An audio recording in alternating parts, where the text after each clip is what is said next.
Setting up a Chase Bank app on your phone is very easy to do. Today I'm going to show you how to do it.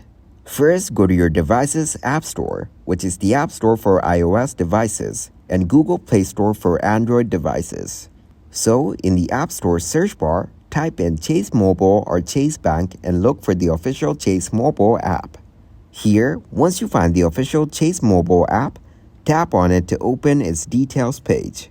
Now, click the Install or Get button to download and install the app on your device. Then, after the installation is complete, tap Open to launch the app. And if you already have a Chase account, you can log in using your username and password. If not, you will need to sign up for a Chase account by providing your personal and account information. After that, choose Request an identification code, and if you'd like to get it by email, phone call, or text. It may require additional security measures like a one-time code sent to your email or phone number to verify your identity during the sign-up process. Then, you'll be prompted to set up security features, such as Touch ID or Face ID or fingerprint authentication for added security. Now, read and accept the terms and conditions to use the app. So once you're logged in, you can explore the app's features, which typically include checking your account balances, transferring money, paying bills, and more.